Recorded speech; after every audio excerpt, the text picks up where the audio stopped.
Welcome on into the Prowl Podcast. This is Chris Wilcox, joined by head coach Jay Riley today. Coach Riley is a 2006 graduate.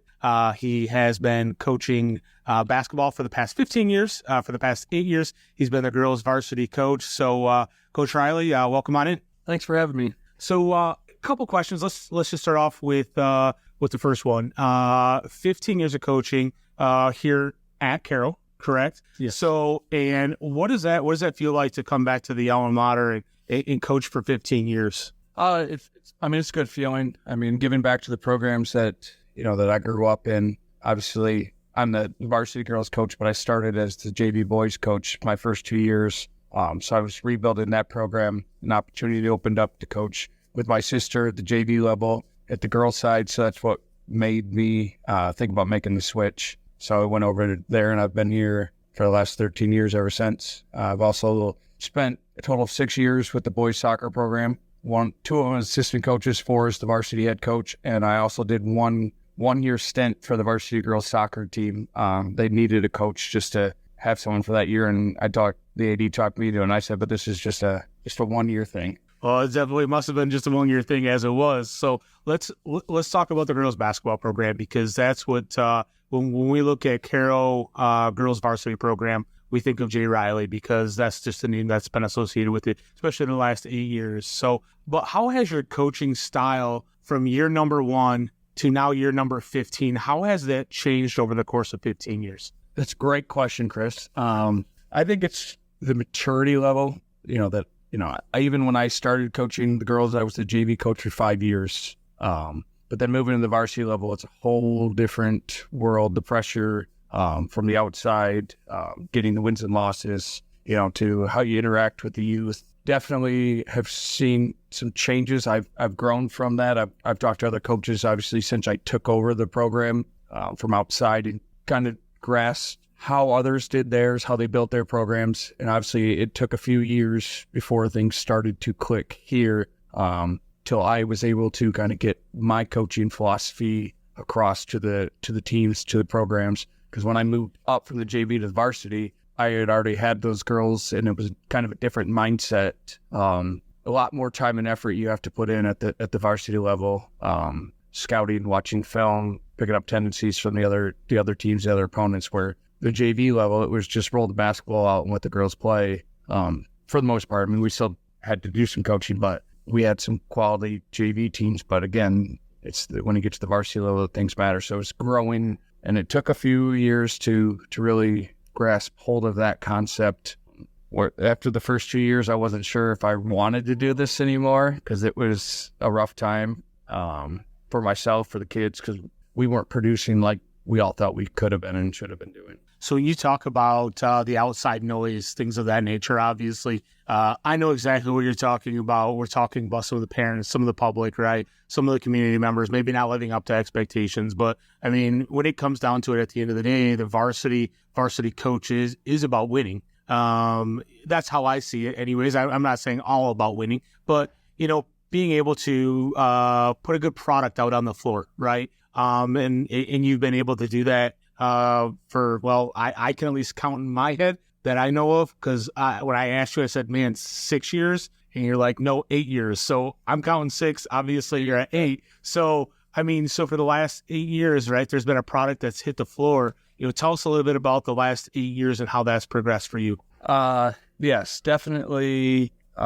We struggled the first 2 years. I think it took us 10 games my first year coaching before we got a win, but I vividly remember those experiences, because the first 4 or 5 games, we lost by, I think, a combined 12 to 16 points for the first 4 games. So we were in the games. It was learning how to win those games. That as a young, inexperienced varsity level basketball coach. And if you can't hear that, there's girls in the background right now. So that's what JV's just getting done. So that's what it's about.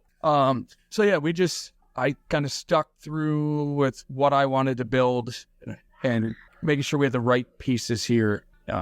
We've lost some people that chose not to be part of the program. And it was a big hit early, but it was also, I'm under the mindset that if you're going to be here, you're going to commit to being here, you're going to work at it. And that was a little bit different philosophy than probably some of them had experienced in the past. And so that was something wanted to put an emphasis on. Like, you could be the best athlete in the school district, but if you're not going to work and you're not going to do what's best for the team, I didn't really want you a part of the program. So I lost a few because of that. But at the same time, I think it showed the younger generations that were coming up, like, okay, if you don't show up to practice, doesn't matter if you're the best player, best athlete, you're not going to play. And so that took a few lumps. And then I got a good core group. So when I took over, I brought up basically 3 girls that were on my JV team the year before. They were all sophomores, Lily Hessling, Kendall Rutt, and Olivia Bringard. And then I had brought up a freshman as well, Caitlin Larabelle, and that kind of started the building process of the program. We took our lumps, but by the time they were seniors, we hit the 10-win mark, which previously had only been done twice in 25 years, something like that. So pretty big improvement. Obviously. Yes. So we went from 2-19, 3-18 to 10-11. Still not a winning record, still not where we wanted to be. But I had that core group, that first group of, basically seniors that came along the ride and built kind of where we wanted to go. And then you followed that up, going into the next year. I had seniors, Ellie Hornbacher, Caitlin Arbel, Reagan Ball, Ashlyn Murphy. We started working out in the summertime, 6:30 in the morning. And I told the girls, as long as they were there and showed up, we would do it. And all up until the last day of it was the only day that they didn't show up. But that core group really started the foundation of building where we wanted to go. Well, when you talk about laying a foundation, I mean, that's what it's exactly about, any kind of program, right? You have to start building that foundation, and it starts somewhere. And it may not happen the very first year, but it will happen years after that. Let's talk a little bit. Obviously, you laid the foundation down, and I'm gonna toss it back to the last 4 years. You had I'm gonna say maybe a once in a lifetime player. Potentially, there's quite a few girls coming up that I think could maybe rival that all-time scoring leader here at Caro. You could just probably go on and on. Adeline Moore. Tell me what it was like to coach Adeline, and because from a younger age, she kind of had that it factor, I guess I'll call it. Oh yes, I mean, obviously knew about Adeline all the way from the youth program, moving up through middle school, and then she entered her freshman year, and again, I had the 3 good seniors, Ellie, Reagan, and Caitlin, that kind of knew what kind of player she was and knew that she was going to be the best player. And I remember Ellie at the beginning of the year said, I don't need to be the leading scorer this year. Like, that's not going to be my role. Like, I need to facilitate her offense. I need to get everybody else involved.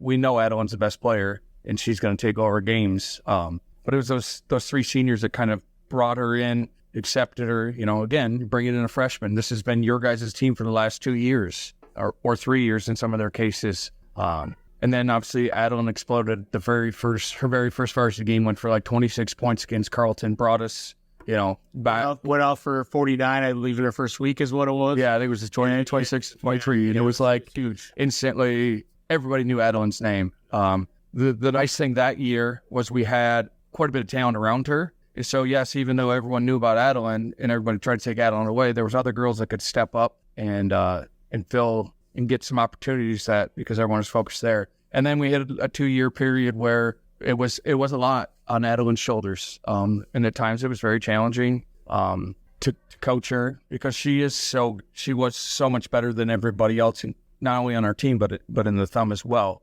And then we had last year, and we got some other pieces that finally clicked around her, and we ended up winning a program record last year of 20 wins. Like, we hit the 20-win mark, lost in a district final game. It's an absolute honor and privilege to have coached Adeline. She 3-time All-State player, should have been a 4th time, somehow got left off the All-State ballots.